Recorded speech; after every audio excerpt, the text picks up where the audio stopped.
Hey, shalom everyone. I'm Amir Tsarfati. We are here at Connect in the Jezreel Valley in Galilee. And today we have a very different Q&A to share with all of you here. It's not Pastor Barry Stagner that is sharing it with me from Southern California. Today, the whole team, both the people that are asking the question as well as the two that will answer your questions, are here at Connect. Yes, you guessed that right.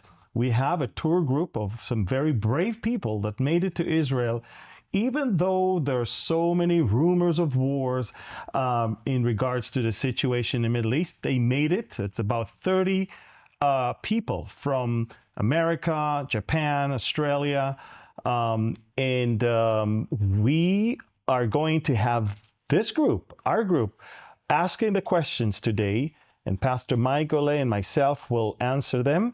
So Pastor Mike, shalom, good evening. Shalom. This is a very special tour. It's the first one of 2026. We also have the Jordan component.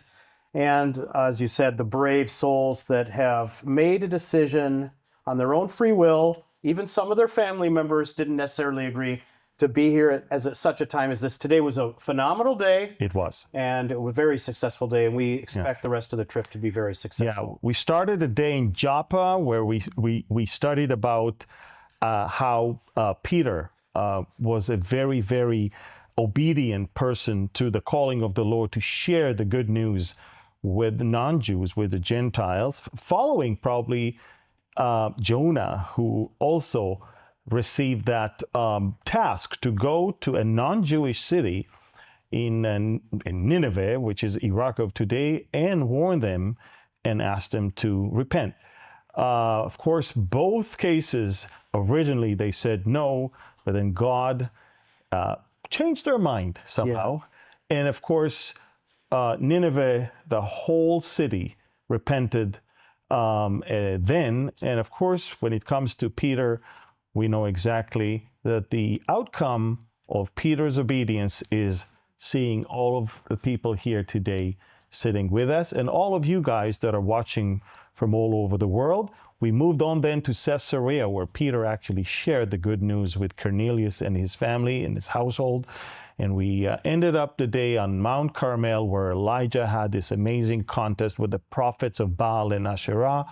And now we're here in the heart of the Jezreel Valley.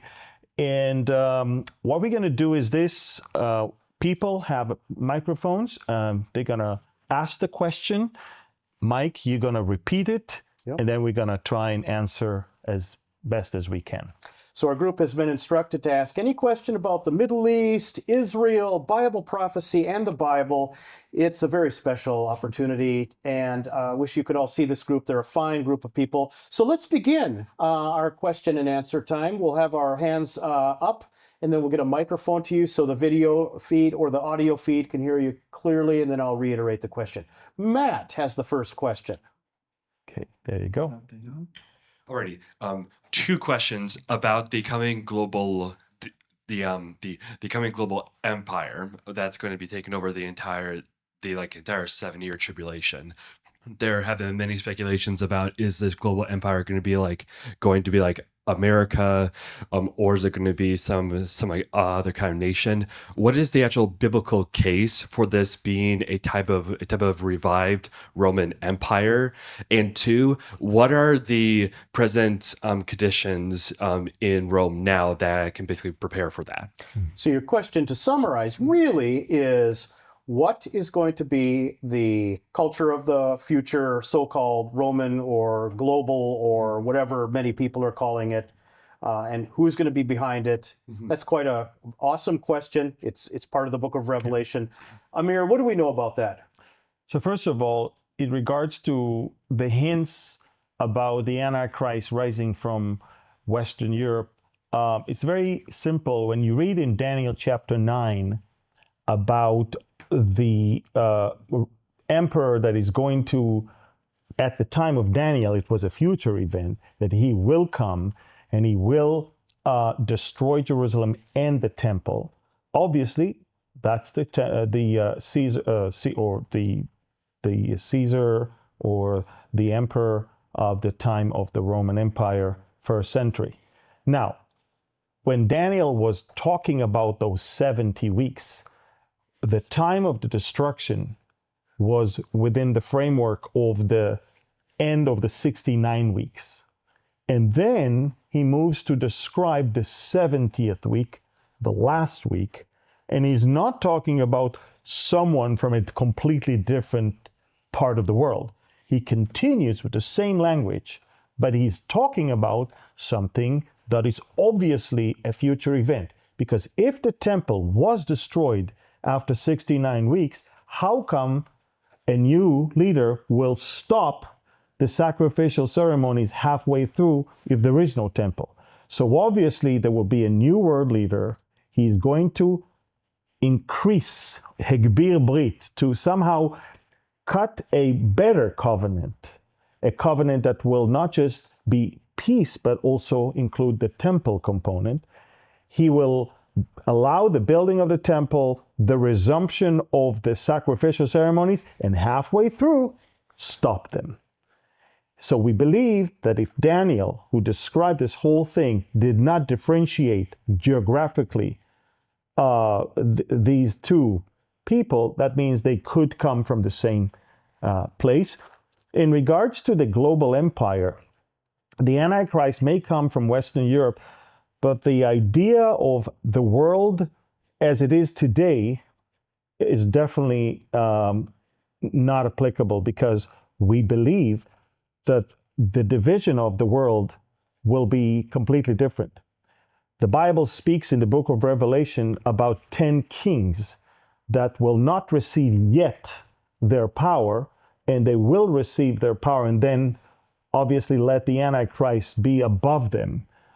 In other words, our world will be redivided to different alliances, such as what the EU is today, or USA is today, or the Soviet, not Soviet, but Russia is.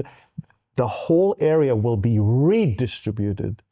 Because remember, Russia, for example, I'll give you an example. Russia will be defeated on the mountains of Israel in Ezekiel 38. So what's going to happen to that part of the world? Someone else is going to have it in a completely different setup of geographical and political entity. I also believe there will be shifts in the political arena in Asia. We don't know how, but it will happen. The whole world will be redivided, and there will be 10 kings that will be overseeing 10 different parts of that kingdom. We don't know what it will look like now, because it's not there yet. We're not there yet.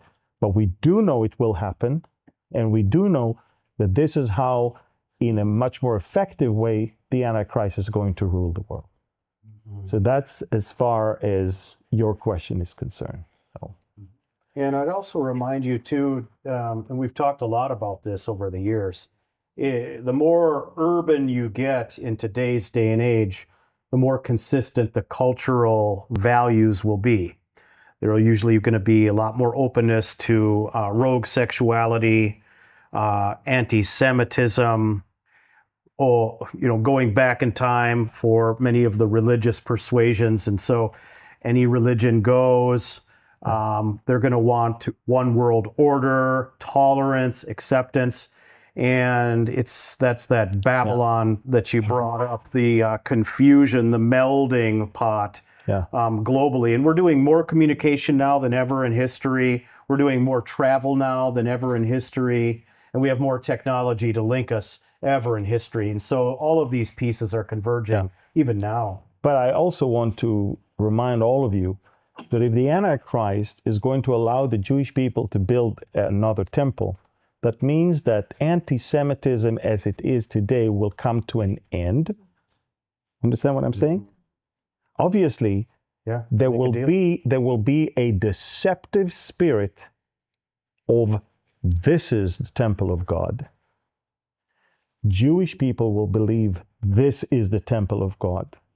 And then when the moment comes, he will actually demand to be worshipped as if he is God, as 2 Thessalonians chapter 2 says. So there is going to be great deception that will make the current shape of anti-Semitism different. Now everybody hates the Jews. So the last thing they want is for the Jews to do well and for the temple to be built instead of, on the Temple Mount. It's not going to work right now. At the moment, the Islamic mindset will not allow a Jewish temple on Temple Mount. Something has to happen, and I believe that's the Ezekiel war that will bring about the end of radical Islam and will bring about a beginning of an era of great deception that will, on one hand, cause the world to receive a world leader and cause the Jews to think that these are messianic times. And when these two things happen, you can reach a situation where a temple is built in Jerusalem. Everybody think this is the right guy. And then he shows his true face when he demands to be worshipped as if he is God. And he wants to be worshipped at the temple of God. So, bottom line, anti-Semitism is going to rise until the Ezekiel war will bring about the end of radical Islam. Things will shift, things will change, and the Antichrist, who wants to be liked by the Jewish people, because he's supposed to be their Messiah, remember, he will bring about a deceptive spirit that will deceive the world to receive him and the Jews to accept him. Mm-hmm. Yeah, excellent. Let's move on to the next question. Who's next? Slip up your hand. Okay, we got several here. We'll start on the front here. Okay, then we'll come over to Philip. Do you believe the Ezekiel war will include nuclear exchange? Ooh, Amir, what do you think? Will the Ezekiel war involve nuclear warfare, weapons? There's a book here on the shelf.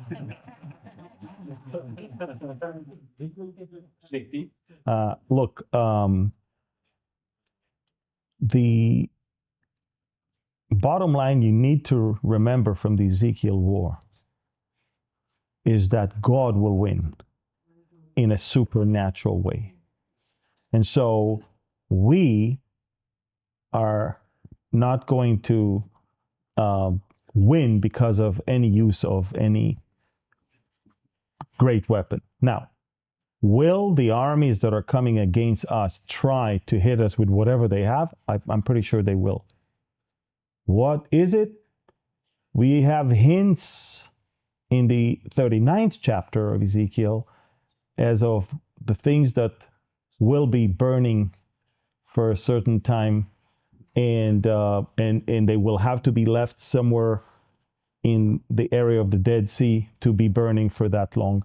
So there are some hints, but I just think that our enemies will see that they're facing something much bigger than the IDF. The IDF will have almost no role in that war, if you really think about it. The one that will fight is not the IDF, it's the God of Israel. And he will do it in a very amazing and supernatural way. And so the enemy will use whatever the enemy can. And you can sail with your imagination when it comes to the types of weapons they will use. Yeah, I mean, you brought up the disposal period, and yeah, again, it's all conjecture. Yeah, there's a lot of excitement around. Will that nuclear power? Will it power Israel? Will they be creative with this whole thing? It's written, but we don't have the details. That's the frustration. We all want details. We want to all map it out, and we all want to know. Yeah, well, one thing is for sure, the enemy will be defeated on the mountains of Israel by the God of Israel. Yeah. And God will use it to get the glory and to convince the whole world that he is God. That's what we know. I think that it makes sense that the most powerful weapon of men is no match to the simple things that God can do. So it could be so. Yeah. So let's go on over to Philip's question. Philip from Switzerland is with us tonight. Philip, you guys were actually on our tour in the footsteps of Paul. Yes, In Greece and in Rome. Yeah. absolutely. Yeah. So my question is, what happens to Iran? Oh. Iran wants to erase and destroy Israel. If there will be a change of government in Iran and Iran would become a friend of Israel as it was before the mullahs came, and then we have the Ezekiel 38 Mhm. war where we know that Iran is against Israel. And now the question mark is, what will happen? Correct. So this is really the very relevant question given the circumstances literally right now. You've reported a ton on this about in Telegram. So Amir, will you please unpack this for Philip? 49 years ago, yesterday, 47 years ago, yesterday, Ayatollah Khomeini landed from Paris and basically started what's known to be now the Islamic Republic of Iran. And remember, then the first is Islamic Republic of Iran. The idea of this radical regime is not just to rule Iran. Iran was supposed to be the platform that will export the Islamic revolution. So they created the IRGC, the Islamic Revolutionary Guard Corps. And the idea is that it will serve as the very loyal arm of the Islamic regime, but also as the arm of the regime to export this thing to the rest of the world. As such, you understand that their calling is not just to rule a country. Their calling is to, A, cause the Shiite faith to spread, and also to somehow enhance and expedite the end times prophecies that they believe in. And destroying Israel serves that purpose. So when you come to look into who these people are, what they believe in, you understand that this is not a regime that will allow anyone to topple. It's not a Maduro regime. It's not someone who will wake up with his pajama in the middle of the night and allow people to take him to a helicopter and be flown to New York City. This is a regime that will butcher hundreds of thousands of their own in order to preserve themselves. And this is a regime that will do whatever it takes in all means they have to preserve their power. They have tens of thousands of ballistic missiles, coast-to-sea missiles, cruise missiles, drones, and other weapons. If they think that the goal is to topple them, they will use everything in their disposal. And I think that when President Trump, a couple of weeks ago, was about to order a strike, I think he was schooled by everybody around him.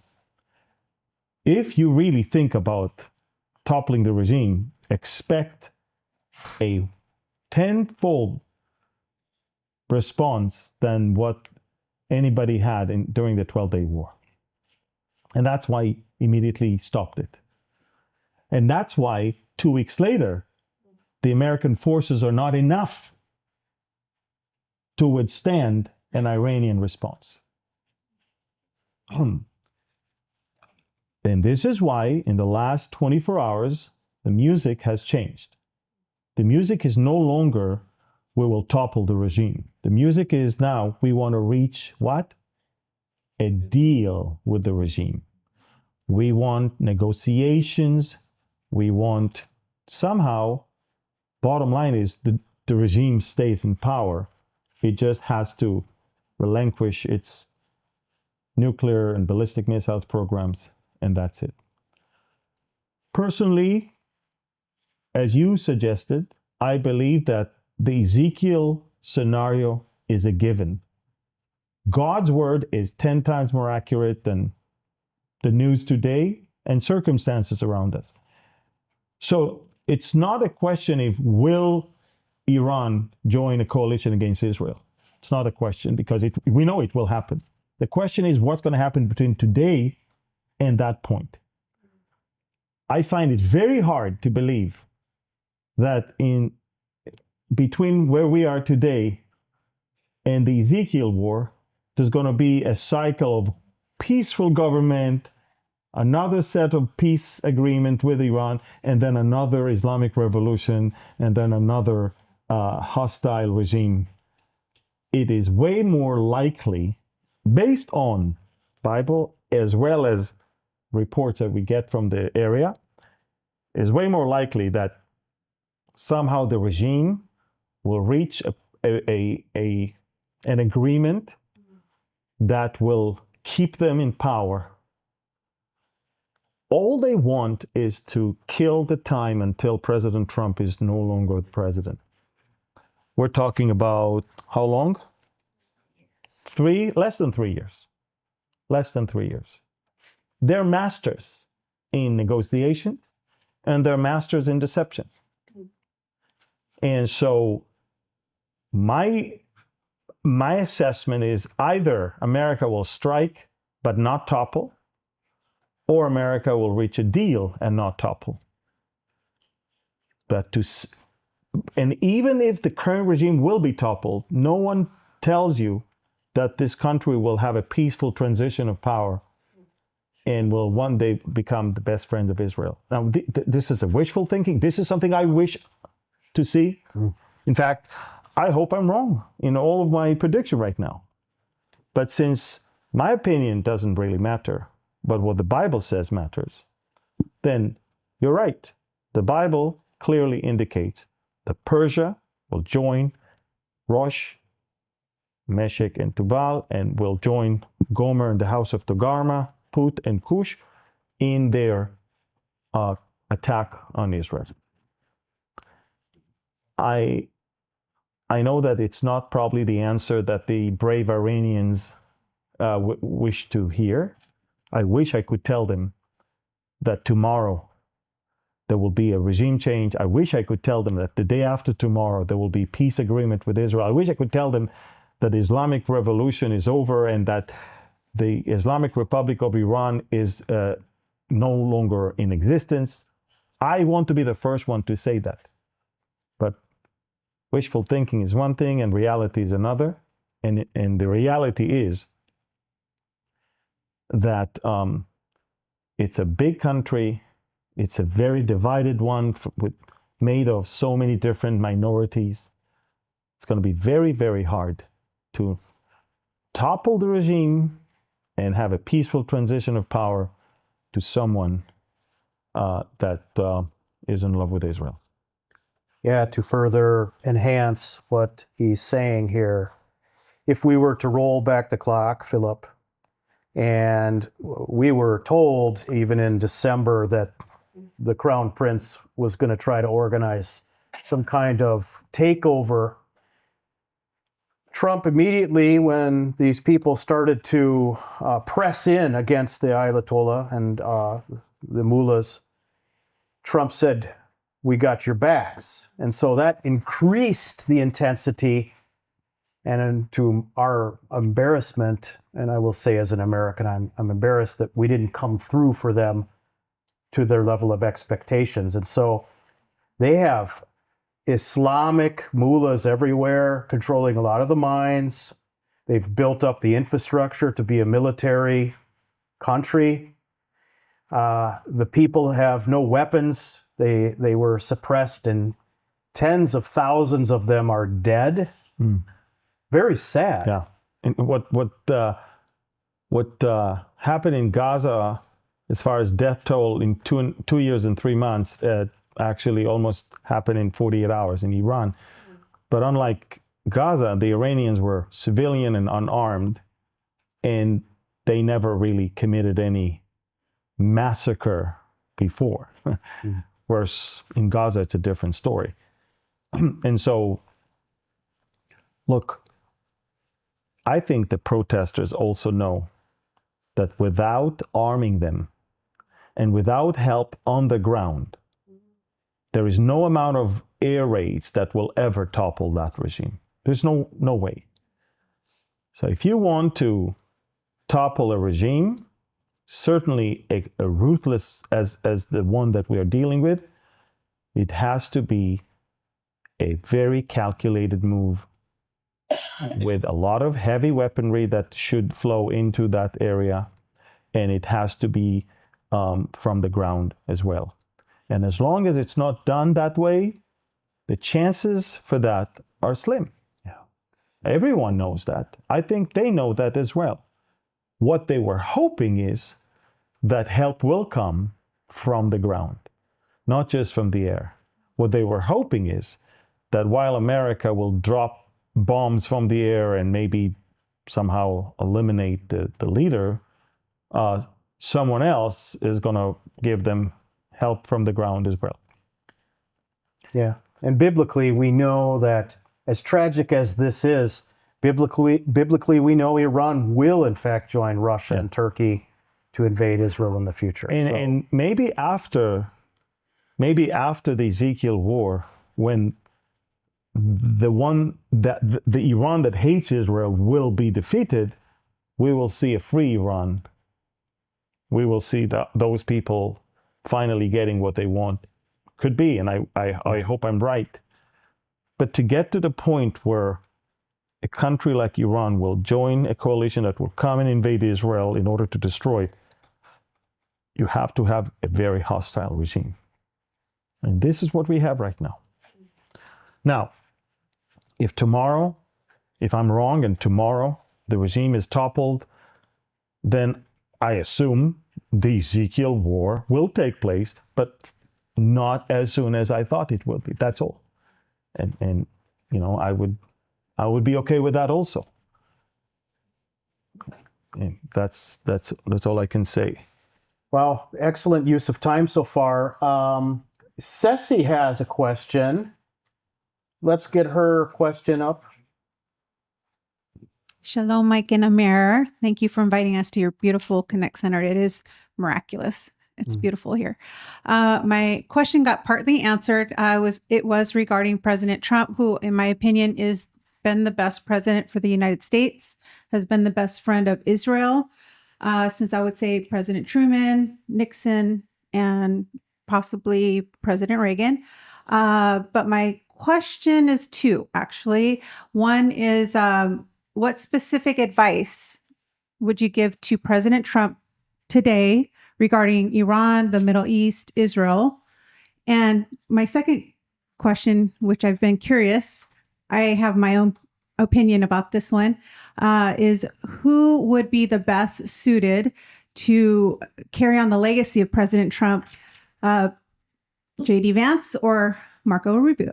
Oh, so that's kind of on the second half political question. The first one is more in the sense of, Trump, good friend of Israel. He's a human being. He can make mistakes. He's made mistakes.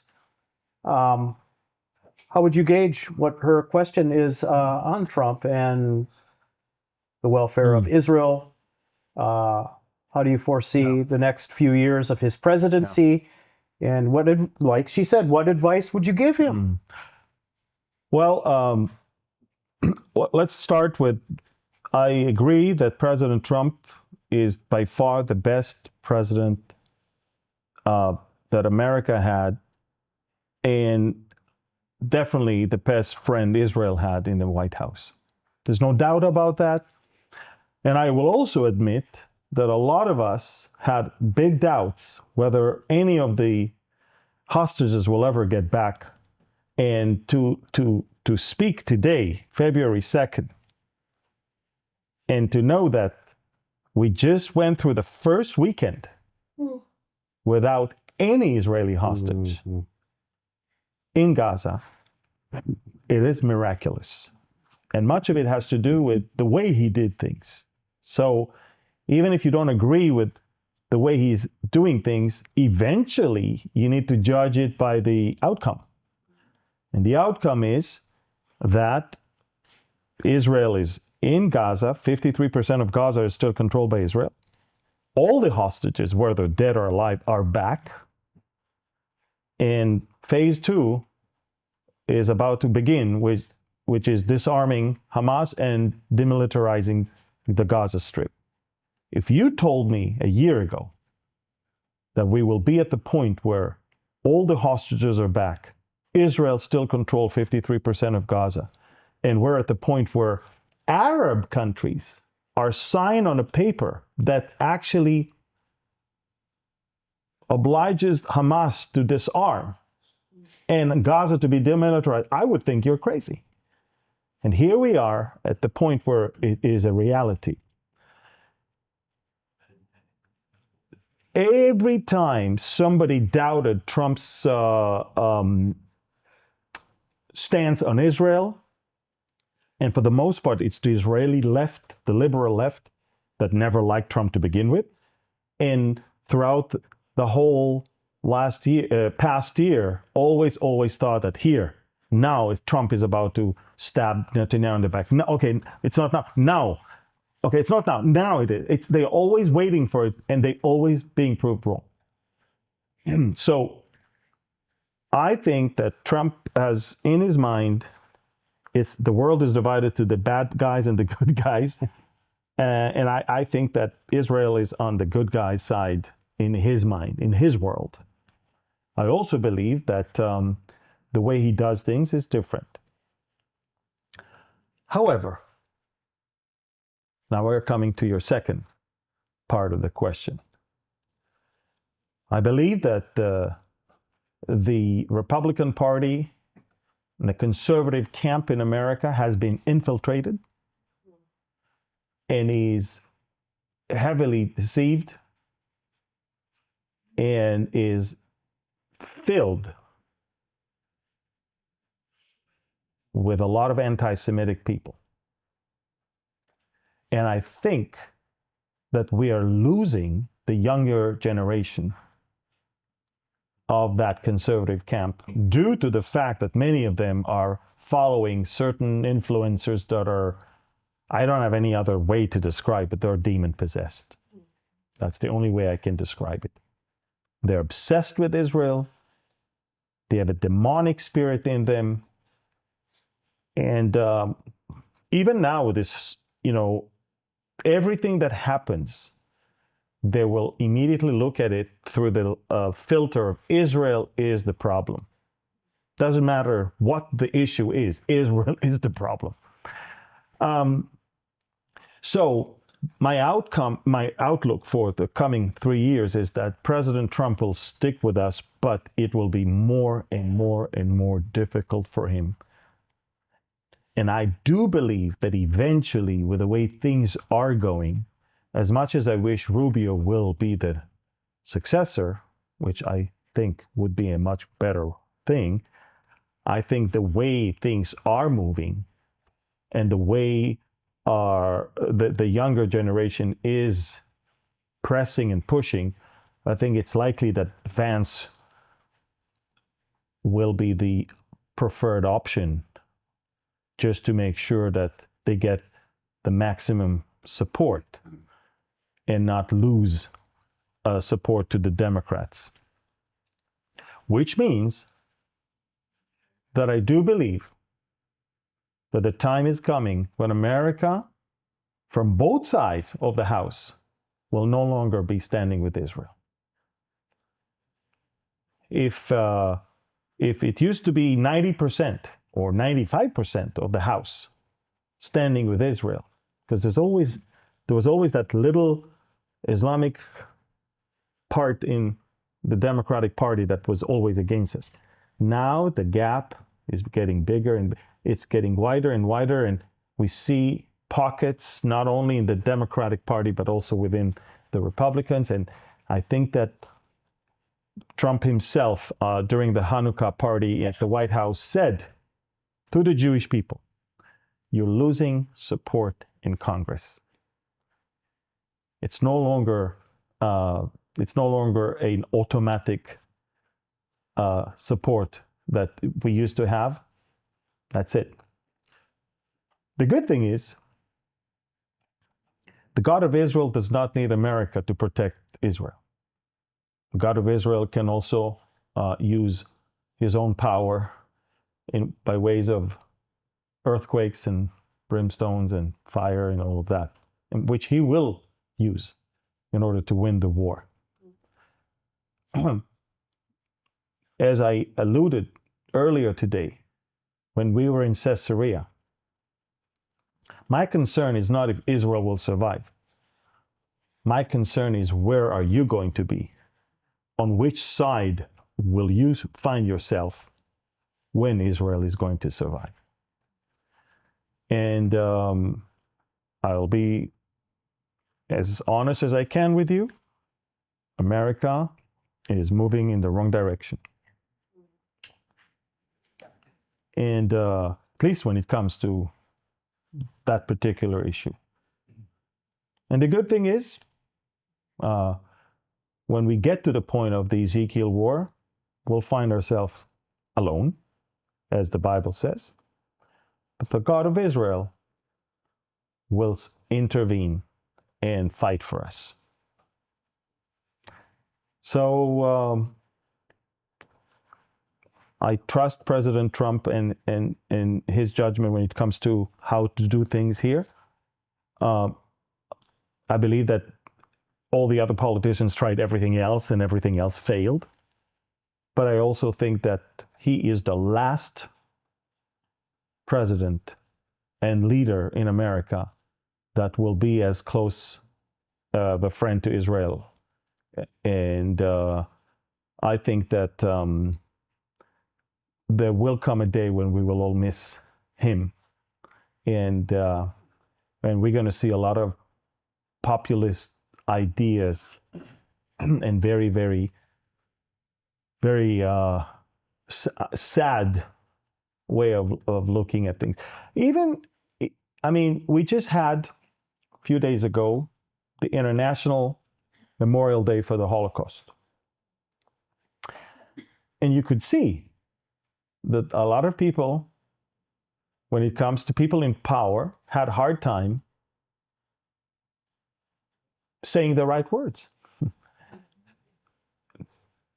In many of the television channels, they said that 6 million people died. Who are the 6 million people? There's only one group of people that were 6 million, because many more people died in World War II. But 6 million, we're talking about Jewish people. 6 million Jews were murdered. When you say 6 million people, and because you have a hard time using the word Jews, then don't even commemorate this Holocaust Memorial Day, because it was all about that. The word Holocaust is a word that is used for the mass killing and murdering of the Jewish people. So you cannot just talk about 6 million people. But that alone tells you that we're being re-educated and we're being brainwashed, basically. The people, a generation from now, people will not even know what the Holocaust was all about, and if the Holocaust ever happened. So, yeah, I don't have a great outlook when it comes to American politics, but I will tell you this. The Bible says not to grow weary in doing good. the fact that you see something goes the wrong direction doesn't mean you need to go the wrong direction. And the fact that you see bad trends doesn't mean you need to be part of it. You need to do good, and in due time, you will receive your reward. Doesn't mean it's going to be instant, doesn't mean it's going to be tomorrow, may not even be in this world, but we need to always strive to do the right thing. So even if your country, if you're Americans, if you're Australians, you already know your country is in the wrong direction.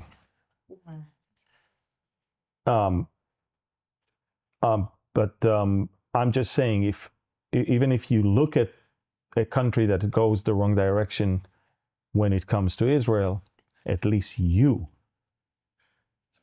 need to sound your voice and be in the right place, the right side of history.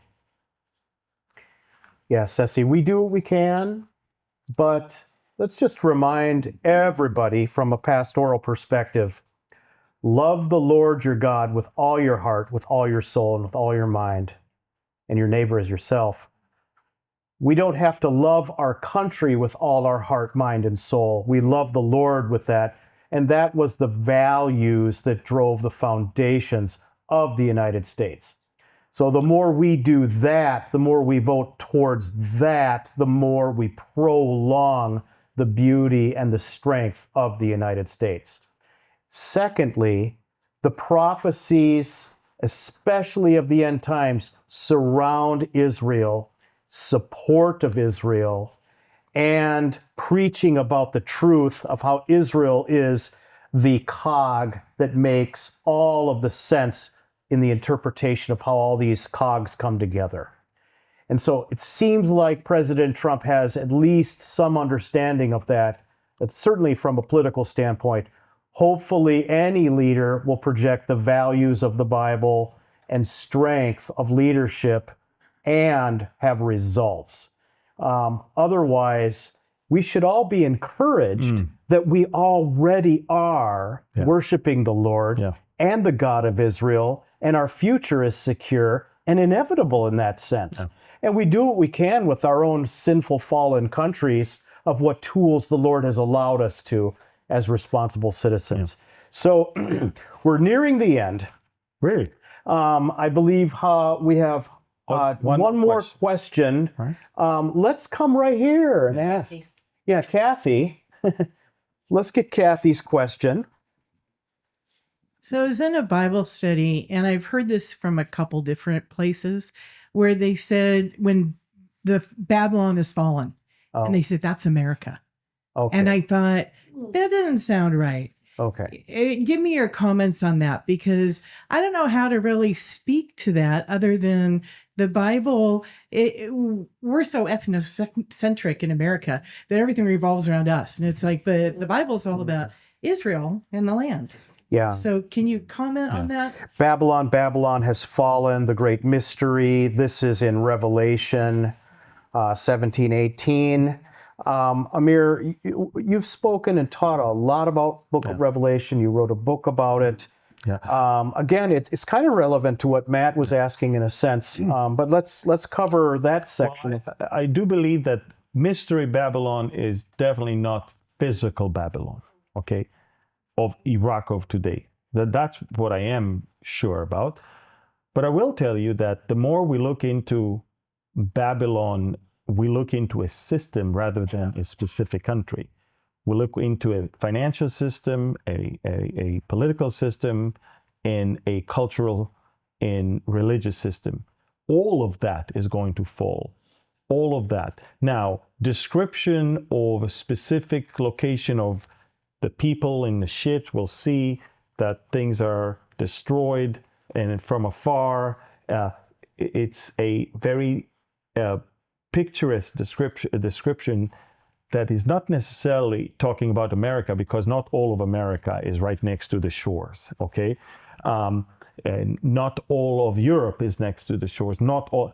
So that obviously is a picture that John had of a complete system that the world is going to be made of, that is honoring wealth and worships wealth worships men and men's system and worships the Antichrist and is not in any shape or form following the Lord, all of that is going to fall down. All of that is going to come and crash, which means the confidence that people have in the worldly systems of the future will have to come to an end, because it will come and collapse. I don't personally necessarily think that it is America. In fact, take your index finger, press right here. I'll take you back to Ezekiel, which we all agree has to happen before the tribulation. Already then, America is not there to help Israel. One must ask himself why. Why the biggest ally of Israel in the whole world is not there to physically, militarily be there to help Israel in its most difficult hour. There's a good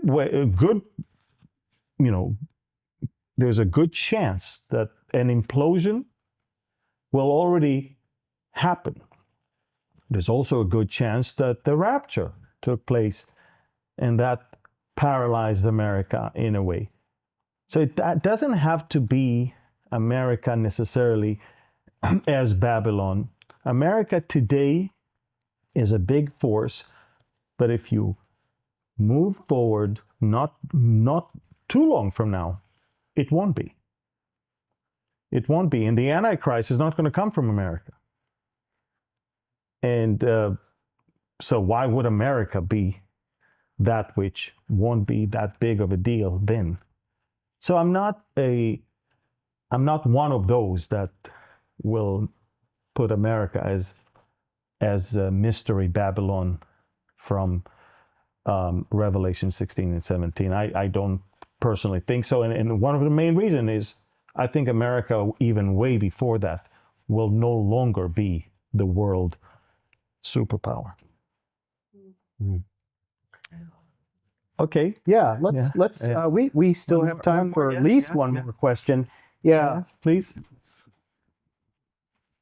Yeah, I'd like to ask a question, because from a perspective of someone not from not from the West, okay, I would like to ask a question from. And by the way, you're from Hong Kong, just so our audience understands. Yes. Or were you going to say that? I'd like to stand from someone that from as a Asian countries. Yeah. Because we, apart from biblical perspective, like why Israel or Jewish people being hated or being targeted for so much and so long, what can we do to make other people to understand and stand with Israel beside American or beside European countries? Love the question. It's a great question. First of all, do you want to repeat it?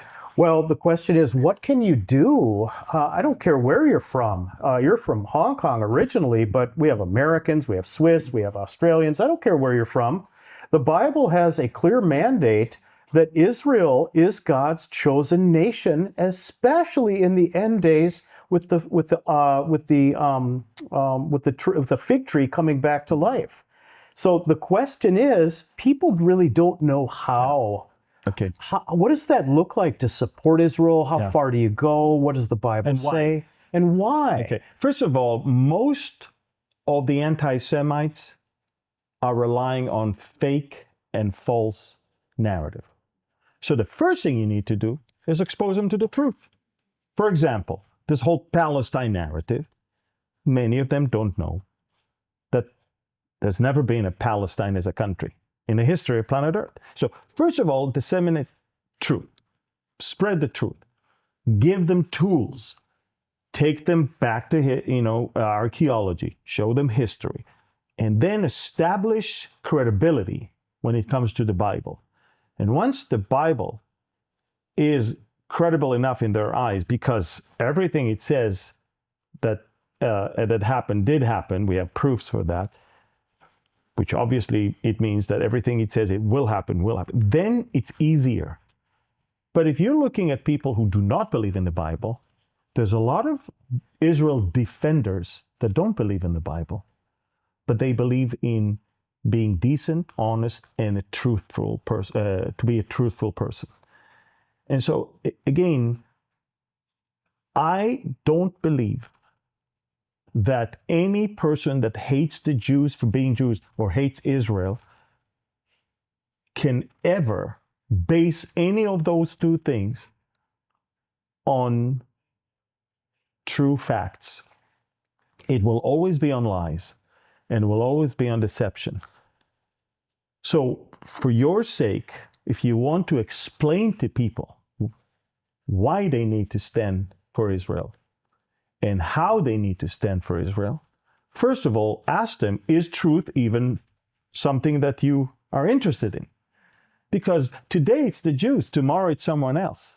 I mean, you need to read, you need to learn and investigate yourself. Don't parrot things that you see online only.